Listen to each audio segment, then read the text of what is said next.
గోవింద గోవింద గోవింద గోవింద.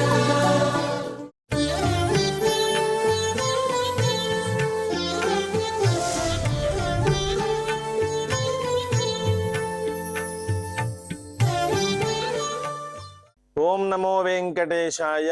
నారాయణం నమస్కృత్య నరం చైవ నరోత్తమం దేవీం సరస్వతీం వ్యాసం తతో జయముదీరయేత్. మహాభారతాంతర్గతంగా ఉద్యోగ పర్వ అనే అంశాన్ని మనం అధ్యయనం చేసుకుంటూ ఉన్నాం. అందులో భాగంగా 10వ అధ్యాయం ఇప్పుడు మనం చెప్పుకుంటూ ఉన్నాం. మనం ముందు రోజు చదువుకున్నటువంటి శ్లోకము, ఆఖరి శ్లోకం ఏది అంటే, తతో దేవాః సగంధర్వాః యక్షరక్షో మహోరగాః ఋషయశ్చ మహేంద్రం తమస్తువన్ వివిధైస్తవైః. ఈయన వృత్రాసురుణ్ణి చంపాడు కాబట్టి అతడి వల్ల పడ్డ బాధలన్నీ తొలగిపోయాయి కాబట్టి, అలాగే దేవతలు, గంధర్వులు, యక్షలు, రక్షస్సులు, మహోరగములు ఇవన్నీ కూడా వృత్రుడు వల్ల, వృత్రాసురుడి వల్ల బాధపడ్డాయి కాబట్టి ఆ బాధ నుంచి ఇతను విముక్తి చేశాడు కాబట్టి అలా చేసినందుకు గాను ఇంద్రుణ్ణి అనేక స్తోత్రముల చేత వాళ్ళంతా దేవతలంతా స్తుతించారట. అనంతరం నమస్కృత సర్వభూతైః సర్వభూతాన్యసాంత్వయత్ హత్వా శత్రుం ప్రహృష్టాత్మా వాసవః సహదైవతైః. నమస్కృత సర్వభూతైః సర్వభూతాన్యసాంత్వయత్ హత్వా శత్రుం ప్రహృష్టాత్మా వాసవః సహదైవతైః. దేవతలతో కూడినటువంటి ఇంద్రుడు ఎప్పుడైతే వృత్రాసురుణ్ణి చంపాడో, చంపిన తర్వాత ముందు ప్రహృష్టాత్మ చాలా ఆనందాన్ని పొందేట. ఎప్పుడైతే ఆనందాన్ని పొందాడో నమస్కృత సర్వభూతైః, కేవలం ఆనందాన్ని పొందడమే కాదు సర్వభూతముల చేత కూడా నమస్కృతుడై ఉన్నట్ట. ఎందుకంటే సర్వభూతములకి కూడా సాంత్వనాన్ని ఇచ్చాడు, అంటే వాటి యొక్క బాధని శమింపజేశాడు మాట. నమస్కృత సర్వభూతైః సర్వభూతాన్యసాంత్వయతు, సర్వ ప్రాణుల యొక్క బాధని కూడా ఉపశమింపజేశాడు కాబట్టి అవన్నీ కూడా కృతజ్ఞతా బుద్ధితోటి ఇంద్రుడికి నమస్కరించాయన్నమాట. నమస్కృత సర్వభూతైః సర్వభూతాన్యసాంత్వయత్ హత్వా శత్రుం ప్రహృష్టాత్మా వాసవైః సహదేవతైః.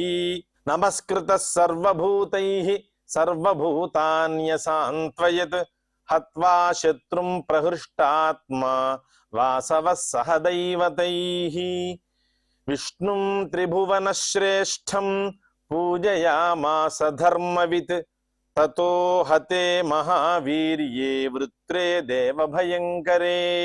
అనృతేనాభిభూతః అభూత్ శక్రః పరమదుర్మనాః త్రైశీర్షయా అభిభూతశ్చ స పూర్వం బ్రహ్మహత్యయా. విష్ణుం త్రిభువనం శ్రేష్ఠం పూజయామాస ధర్మవిత్ తతో హతే మహావీర్యే వృత్రే దేవభయంకరే. అనృతేనాభిభూతో భూత్ శక్రః పరమదుర్మనాః త్రైశీర్షయాభిభూతశ్చ స పూర్వం బ్రహ్మహత్యయా.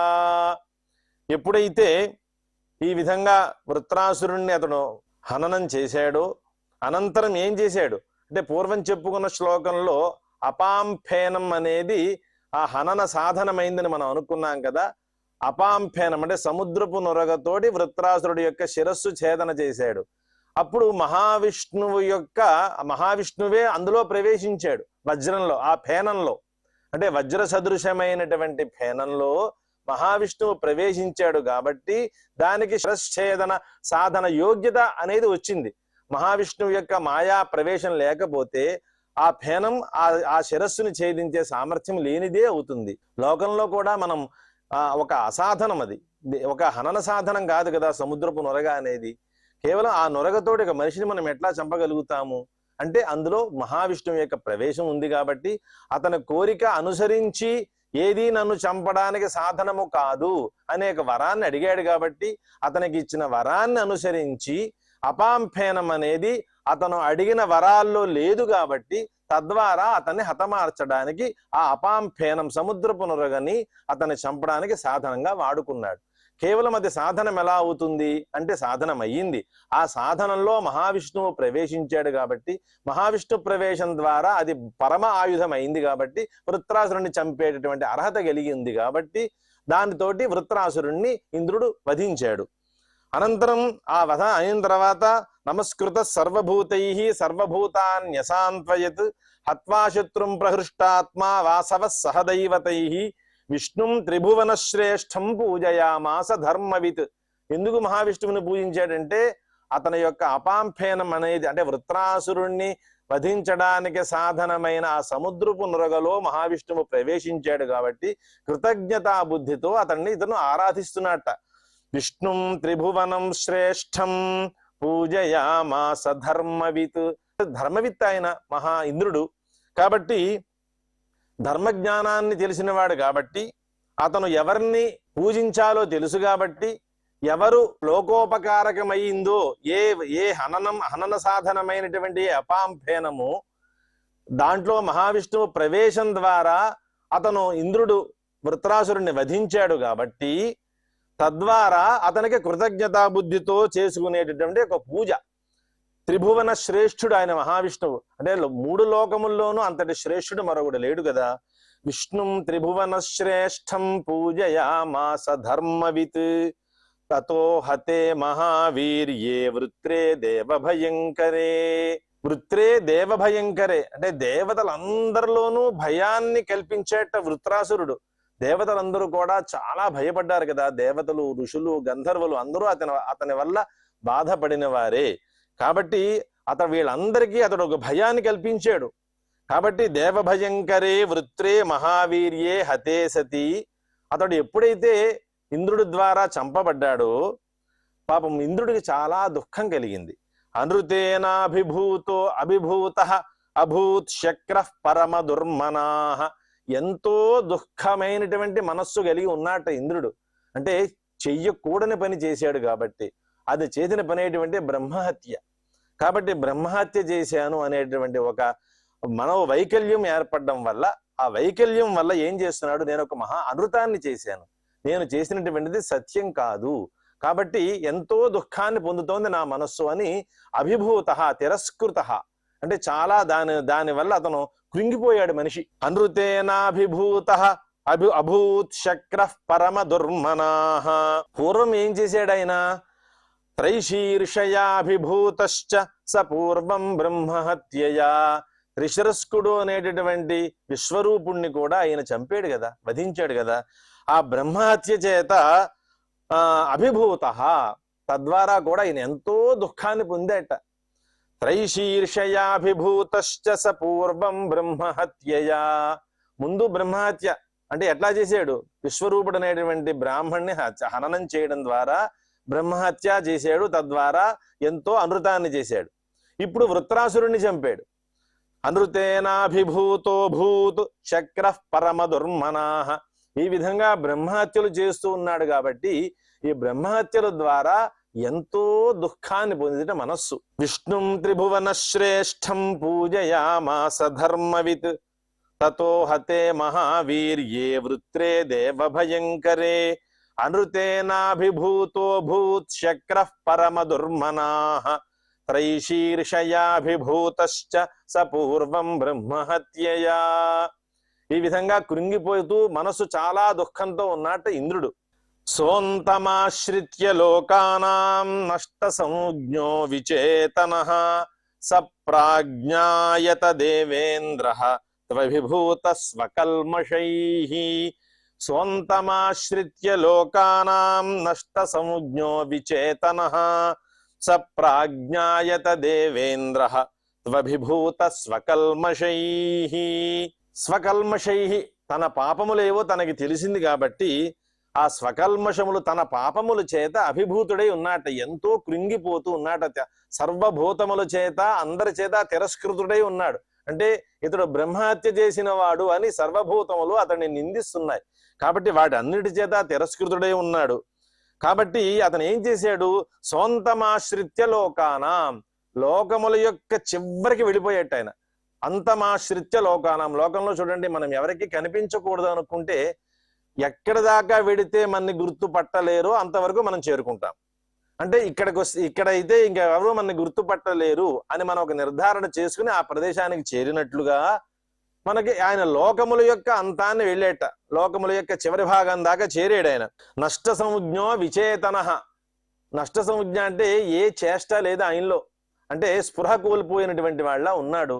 విచేతన అంటే విగత చేతన, ఏ రకమైన కదలికలు లేవు ఆయనలో. అంటే చేసినటువంటి పాపము మనస్సుని విపరీతంగా పీడిస్తోంది ఆయన్ని. సోంతమాశ్రిత్య లోకానాం నష్ట సంజ్ఞో విచేతన సప్రాజ్ఞాయత దేవేంద్ర అభిత్వభిభూత స్వకల్మషై. అలాగే తన పాపములన్నీ తనకు తెలుసు కాబట్టి వాటి చేత అభిభూతుడై, అంటే ఎవరికీ కనిపించకుండా ఉండేటటువంటి దుఃఖాన్ని పొందినవాడై, ప్రాజ్ఞాయత ఎవరికీ తెలియని చోటకి చేరుకున్నట్టు ఆయన దేవేంద్ర ఇంద్రుడు. అనంతరం ప్రతిచ్ఛన్నో వసత్ అప్సు చేష్టమాన ఇవోరగః తతః ప్రణష్టే దేవేంద్రే బ్రహ్మహత్యా భయార్దితే. భూమిః ప్రధ్వస్త సంకాశ నిర్వృక్ష శుష్కకానన విచ్ఛిన్న స్రోతసో నద్యః సరాంస్యుదకాని చ. ప్రతిచ్ఛన్నో వసత్ అప్సు చేష్టమాన ఇవోరగః తతః ప్రణష్టే దేవేంద్రే బ్రహ్మహత్యా భయార్దితే.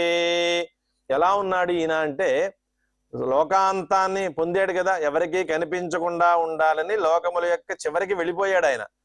ఎలా ఉన్నాడు? ప్రతిచ్ఛన్న, ఎవరికీ కనిపించకుండా చాలా మరుగున ఉన్నట్టు ఆయన ఆ విధంగా నివసిస్తూ ఉన్నాడు. ఎక్కడున్నాడో ఎవరికీ తెలియదు ఆయన. ప్రతిచ్ఛన్నో వసత్, దానికి ఒక ఉదాహరణ చూపిస్తున్నారు, దృష్టాంతం. అప్సు చేష్టమాన ఇవోరగః. నీళ్లలో ఉన్నటువంటి బురద పాము బయటికి ఎలా కనిపిస్తుంది? దానికి ఆచ్ఛేదన ఏమిటి అంటే నీళ్లే. అంటే నీళ్లలో ఉన్నటువంటి ఒక బురద పాము లాగా ఈయన ఒక చేష్ట లేకుండా, అంటే కప్పబడి ఎవరికీ కనిపించకుండా ఉన్నట్ట. మామూలుగా బయట కనిపించేటటువంటి పాములని మనకు కనిపిస్తూ ఉంటాయి, కానీ జలంలో ప్రవేశించింది మనకి ఎలా కనిపిస్తుంది? తద్వత్తుగా ఉన్నట్టు ఈయన, అంటే ఎవరికి కంట పడకుండా ఉన్నట్టు ఆయన. ప్రతిచ్ఛన్నో వసచ్చాప్సు చేష్టమాన ఇవోరగః తతః ప్రణష్టే దేవేంద్రే బ్రహ్మహత్యా భయార్దితే. దేవేంద్రుడు బ్రహ్మహత్యా భయార్దితే అంటే బ్రాహ్మణుని హత్య చేశాను అనేటటువంటి భయం చేత పీడితుడై ఉన్నట్టు ఆయన. కాబట్టి అలా స్థితిలో ఉన్నప్పుడు కనిపించకుండా ఉన్నాడుగా. ప్రణష్టే, ప్రణష్టే అంటే నశించిపోయాడని కాదు అర్థము. ఆయన కనిపించకపోవడమే నాశం. అంటే దేవతలందరికీ శ్రేష్ఠుడు కాబట్టి, దేవరాజు లేకపోతే దేవలోకమే లేదు కాబట్టి, సర్వలోకములు తద్వారా దుఃఖాన్ని పొందుతున్నాయి కాబట్టి ప్రణష్టే, ఆయన కనిపించకపోవడమే నష్టం. తతః ప్రణష్టే దేవేంద్రే బ్రహ్మహత్యా భయార్దితే. భూమి ప్రధ్వస్త సంకాశ. భూమి ఎలా ఉంటుంది? సూర్యచంద్రులతోటి నిరంతరము అలా వెలుతురుతో వెలుగుతూ ఉంటుంది. అది అంటే ప్రధ్వస్త సంకాశ, మంచి దీప్తితో ఉంటుంది కదా. అటువంటి భూమి ఎలా ఉంది? ప్రధ్వస్త, అది మొత్తం నాశమైపోయింది అదంతా. అంటే ఆ వెలుతురంతా కూడా మరుగున పడిపోయింది ఇంద్రుడు లేకపోవడం వల్ల. భూమి ప్రధ్వస్త సంకాశ, తేజస్ అంతా కూడా ధ్వస్తమైపోయింది. అలాగే నిర్వృక్ష శుష్క కానన. ఇంకా ఎలా ఉంది భూమి? నిర్వృక్ష అంటే వృక్షరహితములుగా ఉందిట. శుష్క కానన, అడవులన్నీ కూడా ఎండిపోయి ఉన్నాయట. అంటే ఒక ప్రభువు లేకపోతే భూమి ఎలా ఉందో చూడండి. భూమి ప్రధ్వస్త సంకాశ నిర్వృక్ష శుష్క కానన విచ్ఛిన్న స్రోతసో నద్యః. నదులన్నీ స్వభావం ఏమిటి? నదికి ప్రవహించడమే నది. నదీ శబ్దానికి అర్థం ప్రవాహమే. కాబట్టి ఆ స్వభావమైనటువంటి ప్రవాహాన్ని కోల్పోయాయి నదులన్నీ కూడా. విచ్ఛిన్న స్రోతసో నద్యః సరాంస్యనుదుకాని చ. సరస్సులన్నీ కూడా ఉదకరహితములుగా ఉన్నాయట. మొత్తం అన్ని సెలయేళ్లన్నీ ఎండిపోయి ఉన్నాయి. ప్రతిచ్ఛన్నో వసచ్చాప్సు చేష్టమాన ఇవోరగః తతః ప్రణష్టే దేవేంద్రే బ్రహ్మహత్యా భయార్దితే. భూమి ప్రధ్వస్త సంకాశ నిర్వృక్ష శుష్క కానన విచ్ఛిన్న స్రోతసో నద్యః సరాంస్యనుదకాని చ. సంక్షోభశ్చాపి సత్వానాం అనావృష్టికృతో భవత్ దేవాశ్చాపి భృశం త్రస్తాః తథా సర్వే మహర్షయః సంక్షోభశ్చాపి సత్వానాం అనావృష్టికృతో భవత్ దేవాశ్చాపి భృశం త్రస్తాః తథా సర్వే మహర్షయః. సత్వానాం అంటే సర్వప్రాణులు కూడా అనావృష్టి చేత ఎంతో దుఃఖాన్ని పొందుతున్నాయి. సత్వానాం అనావృష్టికృతః సంక్షోభః. ఎప్పుడైతే వృష్టి లేదో దానివల్ల ఏర్పడేది సంక్షోభమే కదా. సత్వానాం సర్వ ప్రాణులు కూడా వృష్టి లేకపోవడం ద్వారా కలిగేటటువంటి సంక్షోభం ఏర్పడింది మొత్తం సర్వ ప్రాణులకి కూడా. దేవాశ్చాపి భృశం త్రస్తాః. దేవతలందరూ కూడా ముమ్మారు భయపడుతూనే ఉన్నారట. ఇంచేదంటే వాళ్ళకి రక్షణ కరువైంది. ఇంద్రుడు ఉండగా ఉండేటటువంటి బలం ఏదైతే ఉందో ఆ బలం ఇప్పుడు పోయింది వాళ్ళకి. కాబట్టి ఏ అసురులు మా మీద యుద్ధం చేస్తారో అనేటువంటి భయం వాళ్ళకి. దేవాశ్చాపి భృశం త్రస్తాః తథా సర్వే మహర్షయః. అలాగే మహర్షులు కూడా అదే భయాన్ని పొందుతూ ఉన్నారట. నిరంతరం మేము చేసేటటువంటి కర్మానుష్ఠానానికి ఏ విధమైన అడ్డు లేకుండా ఇంద్రుడు రక్షణగా ఉన్నాడు. ఇప్పుడు అటువంటి ఇంద్రుడు మాకు రక్షణ కరువయింది. కాబట్టి మేము చేసుకునేటటువంటి అనుష్ఠానాదులకి ఏ రకంగా ముప్పు వాటిల్లుతుందో అనే భయంతో ఉన్నారట వాళ్ళు కూడా. సంక్షోభశ్చాపి సత్వానాం అనావృష్టికృతో భవత్ దేవాశ్చాపి భృశం త్రస్తాః తథా సర్వే మహర్షయః. అరాజకం జగత్సర్వం అభిభూతం ఉపద్రవః తతో భీతా భవన్ దేవాః కో నో రాజా భవేదితి. అరాజకం జగత్సర్వం అభిభూతం ఉపద్రవః తతో భీతా భవన్ కో నో రాజా భవేదితి. అరాజకం జగత్సర్వం అభిభూతం అంటే రాజు లేనిటువంటి జగత్తు ఎలా ఉంటుందో చూపిస్తున్నాడు. ఎక్కడైనా సరే పరిపాలకుడు అనేటటువంటి రాజు లేకపోతే ఆ రాజ్యం అంతా కూడా క్షయమైపోతుంది. ఆ విధంగా అందులో దేవతల రాజు కదా ఇంద్రుడు. దేవలోకం అంతా ఏ విధంగా క్షోభిస్తోందో చూడండి. అరాజకం జగత్సర్వం, మా రాజు దేవేంద్రుడు లేనిటువంటి జగత్తంతా ఏ విధంగా ఉంది. అభిభూతం, అది ఎంతో కోల్పోయింది, సర్వాన్ని కోల్పోయినట్లే ఉన్నది, అది తిరస్కృతమై ఉంది. అరాజకం జగత్సర్వం అభిభూతం ఉపద్రవ. అలాగే దానివల్ల ఉపద్రవం ఏర్పడింది. ఈ ఉపద్రవం వల్ల మేము ఏ రకంగానూ సుఖంగా ఉండలేకపోతూ ఉన్నాం. అరాజకం జగత్సర్వం అభిభూతం ఉపద్రవ తతో భీతాః అభవన్ దేవాః. ఎప్పుడైతే ఉపద్రవం ఏర్పడిందో దేవతలంతా కూడా భీతులై ఉన్నారట పాపం. కోనో రాజా భవేదితి, మాకు రాజుగా ఎవడుంటాడు అంటే రాజు ఉంటే తప్పితే వీళ్ళకి రక్షణ లేదు. లోకంలో కూడా ఇదే పరిస్థితి. లోకంలో కూడా అంటే వీళ్ళు చెప్పేటటువంటి ఈ శ్లోకముల ద్వారా లోకములో కూడా రాజు అనేటటువంటి వాడు ఎంత ప్రధానుడు దేశానికి, అతడు లేకపోతే పరిపాలన అనేది ఏ విధంగా అస్తవ్యస్తం అయిపోతుంది, ఎవరికి స్వేచ్ఛ, ఎవరు వచ్చినట్లు వాళ్ళు జీవనం చేయడం అనేది లోకానికి ఎంత ఉపద్రవం అవుతుంది. కాబట్టి రాజు అనేవాడు లేకపోతే సర్వలోకములు నశించిపోతాయి అనేది దీంట్లో తాత్పర్యం. తతో భీతా భవన్ దేవాః కోనో రాజా భవేదితి, మాకు రాజుగా ఎవడుంటాడు. దివి దేవర్షయశ్చాపి దేవరాజ వినాకృతాః. దేవతలు ఋషులు కూడా దేవరాజు లేకుండా ఉన్నాడు మాకు. ద్యులోకంలో స్వర్గంలో మాకు ఎవడు రాజుగా ఉంటాడు. నస్మ కశ్చన దేవానాం రాజ్యే వై కురుతే మతిం. దేవతల రాజ్యంలో అంటే స్వర్గంలో ఎవడు రాజుగా ఉంటాడు అనే ఆలోచన కూడా మాకేమి తట్టడం లేదయ్యా. మాకు ఏ రకంగానూ మాకు ఆలోచన కూడా రావటం లేదు. మేము ఆలోచన పొందలేకుండా ఉన్నాము. దివి దేవర్షయశ్చాపి దేవరాజ వినాకృతాః నస్మ కశ్చన దేవానాం రాజ్యే వై కురుతే మతిం. ఈ రాజ్యంలో మాకు ఏ ఆలోచన లేదు, ఏ రకమైనటువంటి ఆలోచన మాకు తట్టడం లేదు. ఇంద్రుడు లేని రాజ్యం కదా, ఎలాగా ఏ ఆలోచన మాకు రావటం లేదు కూడా అని దుఃఖిస్తున్నారట వాళ్ళంతా.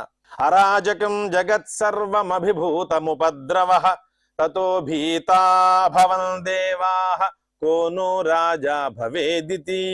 దివి దేవర్షయశ్చాపి దేవరాజ వినాకృతాః నస్మ కశ్చన దేవానాం రాజ్యే వై కురుతే మతిం. ఇంతవరకు ఇది శ్రీ మహాభారతే ఉద్యోగ పర్వణి సేనోద్యోగ పర్వణి వృత్రవధే ఇంద్ర విజయో నామ 10మోऽధ్యాయః. మొత్తం విశ్వరూపుణ్ణి అలాగే వృత్రాసురుణ్ణి చంపడం ద్వారా ఇంద్రుడు విజయాన్ని పొందాడు అనేది ఈ దశమాధ్యాయం అంతా ఈ విచారణ జరిగింది. అనంతరం 11వ అధ్యాయం. ఈ 11వ అధ్యాయంలో ఉండేటువంటి ఇంట్రడక్షన్ ఏంటంటే నహుషుడు ఇంద్ర పదవిని అలాగే శచీదేవి దుఃఖాన్ని బృహస్పతి ఓదార్పు, ఇలా 3 అంశములతో ప్రారంభం అవుతోంది ఇది. అంటే నహుషుడికి ఇంద్రుడి ఇంద్ర పదవిని ఇవ్వడము, అలాగే శచీదేవి భర్తకి రాజ్యం లేకపోవడం ద్వారా ఆమె దుఃఖాన్ని పొందడము, దానికి ఒక బృహస్పతి ఓదార్పు, ఇవి ఏ విధంగా మళ్ళీ ఇతను రాజ్యాన్ని ప్రతిష్ఠించగలుగుతాడు అనేది ఒక ఓదార్పు ద్వారా ఒక ఉపదేశం కూడా చేస్తాడు బృహస్పతి. ఇదంతా 11వ అధ్యాయంలో అంశము. శల్య ఉవాచ, శల్యుడు చెబుతూ ఉన్నట్ట, ఋషయోథా బ్రువన్ సర్వే దేవాశ్చ త్రిదివేశ్వరాః అయం వై నహుష శ్రీమాన్ దేవరాజ్యేభిషిచ్యతాం. ఋషయోథా బ్రువన్ సర్వే దేవాశ్చ త్రిదివేశ్వరాః అయం వై నహుషః శ్రీమాన్ దేవరాజ్యేభిషిచ్యతాం. ఋషులంతా కూడా ఈ విధంగా అన్నారట. అలాగే దేవతలు త్రిదివేశ్వరాః స్వర్గాధిపులైనటువంటి దేవతలు అందరూ కూడా ఈ నహుషుడు మాకు రాజ్యాధిపుడుగా మాకు ఇంద్రుడుగా ఉండాలి అని వాళ్ళు కోరారట. ఆయన అయం వై నహుష శ్రీమాన్ దేవరాజ్యేభిషిచ్యతాం, ఈ స్వర్గమునందు మాకు ఇతడు అభిషిక్తుడుగా ఉండుగాక అని వాళ్ళు ప్రార్థించారు. ఋషయోథా బ్రువన్ సర్వే దేవాశ్చ త్రిదివేశ్వరాః అయం వై నహుష శ్రీమాన్ దేవరాజ్యేభిషిచ్యతాం. ఇలా వీళ్ళలో వీళ్ళు పరస్పరము ఇతడైతే మాకు ఇంద్రలోకంలో నహుషుడు ఇంద్రుడుగా ఉంటే గనక మా రాజ్యం మళ్ళీ కుదుట పడుతుంది అని ఋషులు అలాగే దేవతలు వీళ్ళంతా కూడా ఈ విధంగా అనుకున్నారు వాళ్ళు పరస్పరం. అనంతరం తే గత్వా త్వబ్రువన్ సర్వే రాజానో భవ పార్థివా నతానువాచ నహుషో దేవాన్ ఋషిగణాంస్తథా పితృభిః సహితాన్ రాజన్ పరీప్సన్హితమాత్మనః. అనంతరం ఇప్పుడు వీళ్ళంతా పరస్పరము ఒకళ్ళు ఋషులు దేవతలు వీళ్ళంతా కూడా రాజ్యాల్లో అంటే స్వర్గంలో నహుషుడు అనేవాడు ఇంద్రుడుగా అభిషిక్తుడుగా చెయ్యాలి అని ఒకళ్ళు పరస్పరం అనుకున్నారు. అనుకున్న తర్వాత అతడి దగ్గరికి వెళ్ళారు. తే గత్వా బ్రువన్ సర్వే రాజానో భవ పార్థివా, వీళ్ళంతా అతని దగ్గరికి వెళ్ళారట. వెళ్ళి ఏం చేశారు? రాజానో భవ పార్థివా, హే పార్థివ మాకందరికి నువ్వు రాజుగా ఉండు అని అడిగారట. సతానువాచ నహుషః దేవాన్ ఋషిగణాంస్తథా పితృభిః సహితాన్ రాజన్ పరీప్సన్ హితమాత్మనః. ఈ శ్లోకంతో ఈ రోజు సమాప్తి చేసుకుంటూ అనంతర శ్లోకంతో రేపటి రోజు మళ్ళీ మనం ప్రారంభం చేసుకుందాం. అంతవరకు శ్రియః కాంతాయ కళ్యాణ నిధయే నిధయేర్థినాం శ్రీ వెంకట నివాసాయ శ్రీనివాసాయ మంగళం.